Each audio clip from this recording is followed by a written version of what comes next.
প্রধান উপদেষ্টার স্বাস্থ্য বিষয়ক বিশেষ সহকারী সাইদুর রহমান কিছুক্ষণ আগে বার্ন ইনস্টিটিউটে এসেছিলেন।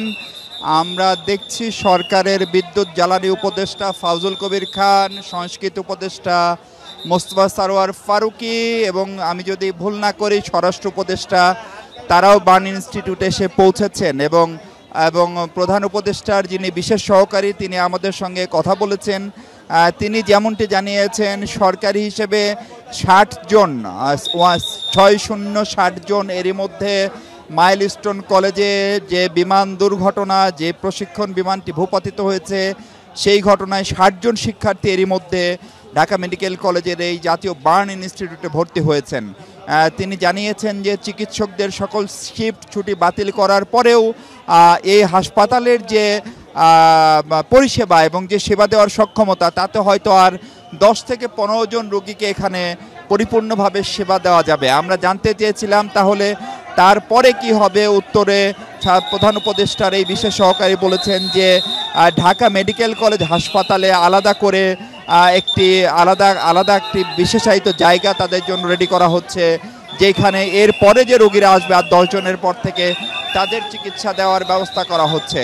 ফলে সরকারের পক্ষ থেকে যেমনটা দাবি সেটি হচ্ছে যে এই চিকিৎসায় যেন ন্যূনতম অবহেলা না হয়, চিকিৎসা সামগ্রী থেকে শুরু করে উপকরণ থেকে শুরু করে কোনো কিছুতেই সেই ব্যবস্থা নিশ্চিত করার চেষ্টা করা হচ্ছে। এবং অন্তর্বর্তী সরকারের প্রধান উপদেষ্টা প্রফেসর ডক্টর মোহাম্মদ ইউনূস সেই নির্দেশনা তার পক্ষ থেকে, স্বাস্থ্য মন্ত্রণালয়ের পক্ষ থেকে এরই মধ্যে দেয়া হয়েছে বলেও তিনি দাবি করেছেন।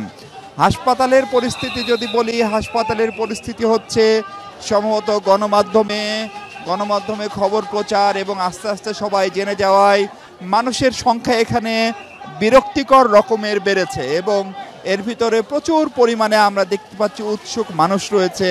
তাদেরকে সামলাতে আসলে আইনশৃঙ্খলা বাহিনী এমনকি বার্ন ইনস্টিটিউট কর্তৃপক্ষ তাদের প্রচণ্ড রকমের বেগ পেতে হচ্ছে। উপদেষ্টা সৈয়দা রিজওয়ানা হাসান এসছেন, আমরা দেখতে পাচ্ছি এর আগে ফাউজুল কবির খান এসছেন, স্বরাষ্ট্র উপদেষ্টা এসছেন, মোস্তফা সারোয়ার ফারুকী সংস্কৃতি বিষয়ক মন্ত্রণালয়ের দায়িত্বপ্রাপ্ত উপদেষ্টা তারা এসছেন।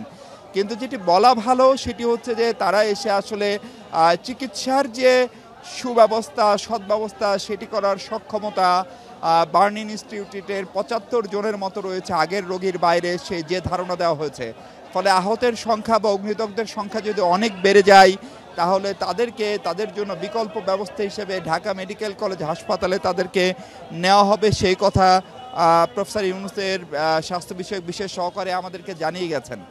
আমরা ঠিক জানি না উপরে যে রোগীরা আছেন তাদের এখনকার অবস্থা কি, তাদের চিকিৎসা নিশ্চিতভাবেই চলছে সেই বিশ্বাস, সে আস্থা আমরা রাখতে চাই। এবং ইতিহাস এবং আগের বিপদের অভিজ্ঞতা বলে বার্ন ইনস্টিটিউট পুড়ে যাওয়া রোগীদের ক্ষেত্রে তাদেরকে সুস্থ করে তোলার ক্ষেত্রে, তাদেরকে সেবা দেওয়ার ক্ষেত্রে বাংলাদেশের শ্রেষ্ঠতম প্রতিষ্ঠান।